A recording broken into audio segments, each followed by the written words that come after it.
Hey, so I'm going to talk about this first amazing lesson. This is probably the number 2 lesson I can think of on my list, second greatest.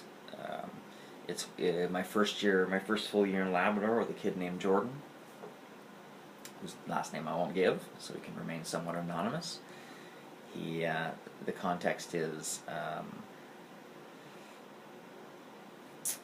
when I arrived in Labrador in January, he was a pre-juvenile boy, 11, 12 years old, maybe younger, I can't remember, who was kind of landing an axle, not landing any doubles.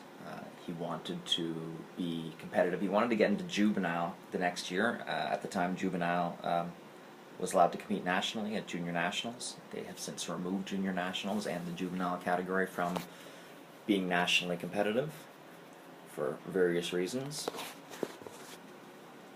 But at the time, it was kind of a big deal to get up to juvenile so that you had a chance to win your section and to go and represent your province at junior nationals.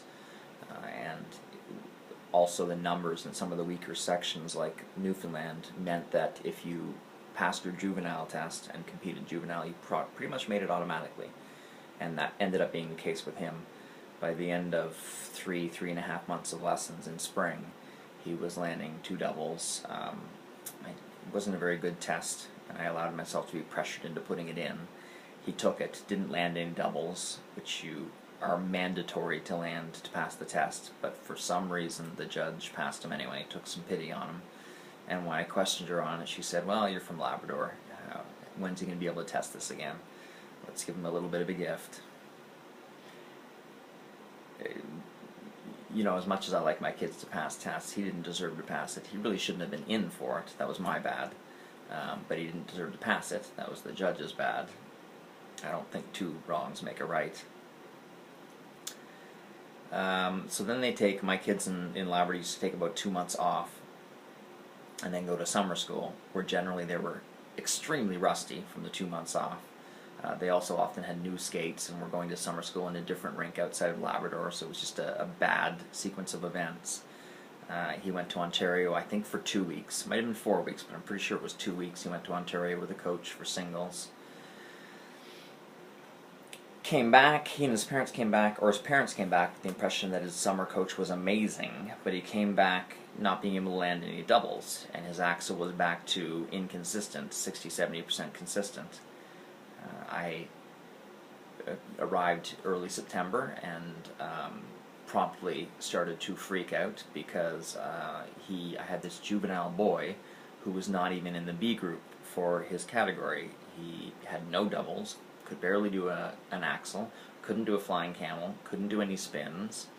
His solo was a disjointed, sloppy mess from beginning to end.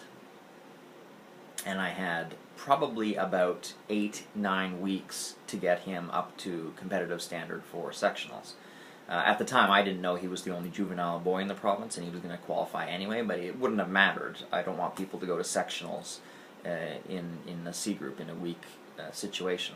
And I knew from his work habits and how good he was as a student from spring that we were capable of some improvement. I had no idea how much, but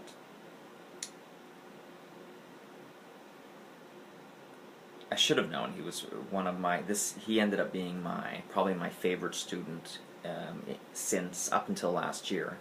In 21 years of coaching, he was my number 1 favorite student. And as with most of my favorite students, it ended up not being a terribly long or enjoyable finish to that team, but that's not going to enter this video. So the lesson in question is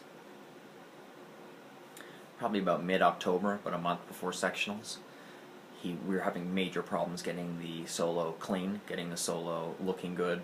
You know, I was trying to work on everything, choreography, getting a solid continuing performance from beginning to end, proper crosscuts, good speed, good presentation, head up, arms up, landing all the jumps, doing all the spins with the right rotations, etc., etc., etc. And it was coming. Most of it was coming. The jumps were not coming. Whenever we tried to add double sound, double toe into the solo, and by October he was landing both of them again, and probably with slightly better quality than spring, and his axle was back to 100%. But when we put them in the solo, he would not only not land the doubles, almost never, but he would also get distracted by the doubles, and his presentation would suffer, his spins would suffer, he'd go off time various times throughout the solo,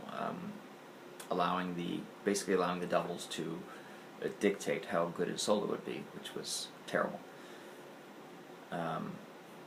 But I wasn't terribly concerned about the doubles because they were inconsistent out of the solo too, completely inconsistent. Good, reasonable quality, but he'd land them maybe 10, 20, 30% of the time. On a good day, 30%. So we get to this lesson. Keep in mind, I'm freaking out. I've got maybe three and a half, 4 weeks until sectionals to prepare this guy to go out and do what I wanted to be a flawless, amazing performance. It was in the Wabash Arena.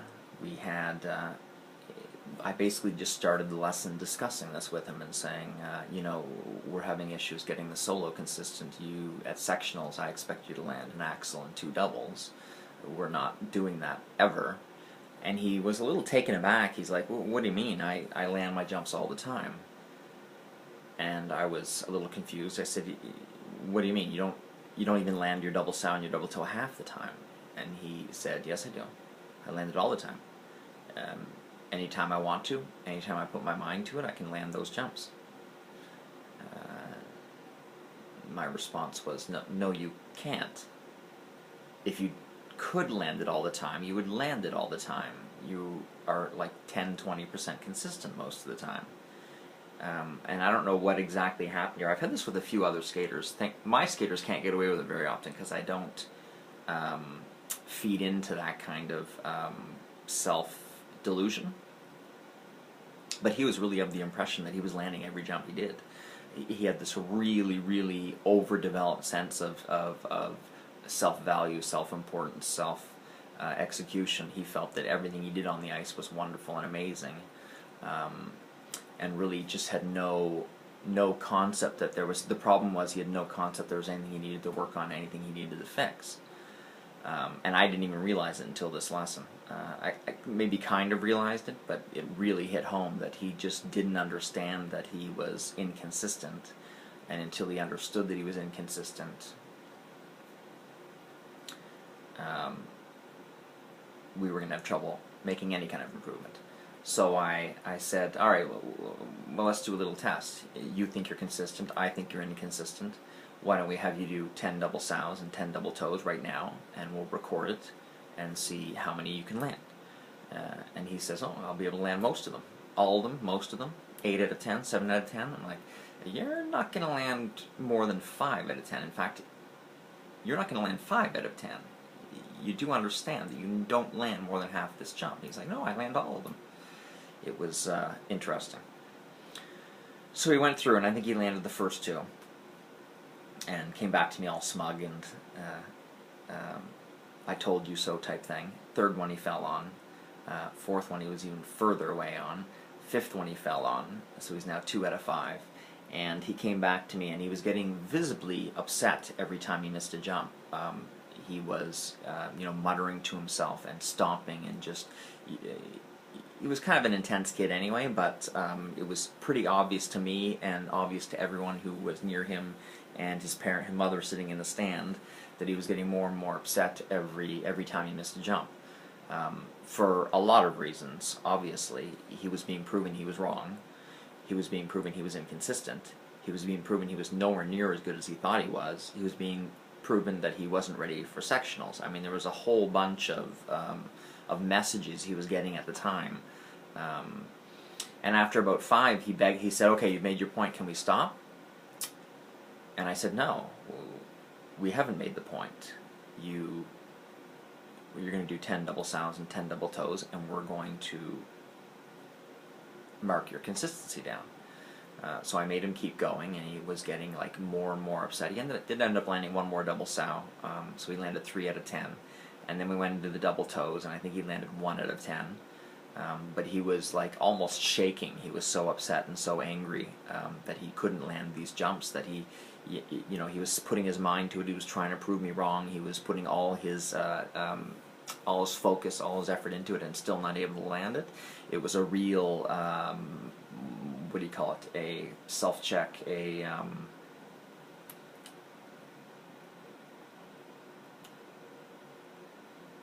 What's the word for that? A real self-realization for him. I guess there's a better word for it than that. And he was getting angry. He was stomping. He was shaking his fist. I don't know if he started tearing up, but I suspect he did, and I suspect when he went home he did probably cry or tear up or say he was gonna hated skating or whatever it was. He left the rink very upset. But at the end of the lesson, I completely proved my point.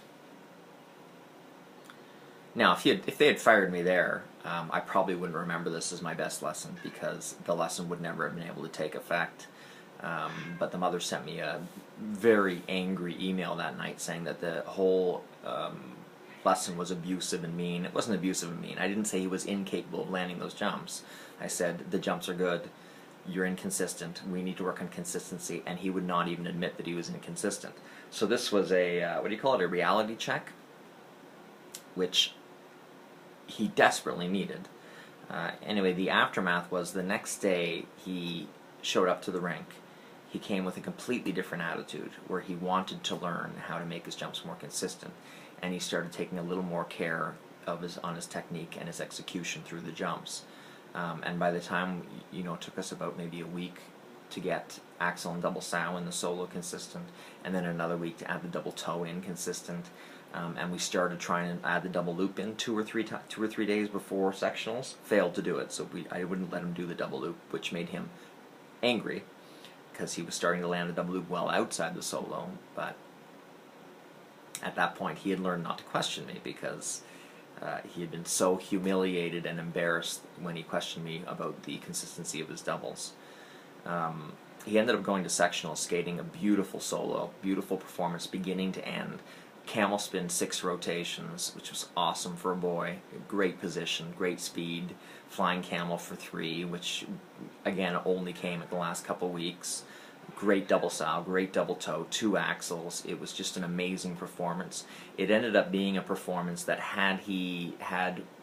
I kept coaching him up to junior nationals 4 months later in March, he would have medaled with that performance. It was that good, and the category was that bad that year.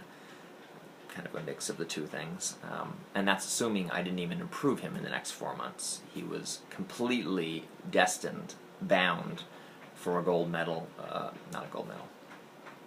Well, probably a gold medal, depending on how much. I mean, the double loop was going to come in within weeks after sectionals. Double flip, he started landing clean and nice about 2 or 3 weeks after sectionals with me. And that would have worked itself in. The guy who won at Junior Nationals ended up landing 2 doubles in a solo and falling on 3 doubles in a solo. That's the guy who got the gold medal at Junior Nationals that year. Very weak juvenile category, so all he had to do was go and skate a clean program, and he would have medaled very easily with his spins, with his choreography, with his presentation and all that. Now, we didn't get that far. We only got to about late, I think early December, mid-December. We ended up parting ways.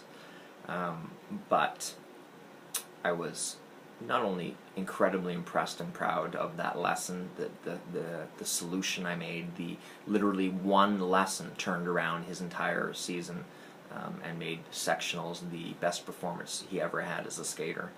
He skated for like 2.5 more years after this and never had a performance even close to what he had done at sectionals. It was just amazing. So that's lesson number 1. First lesson I'm super proud of, and I think was great, and I think he did great, and I was very proud of him.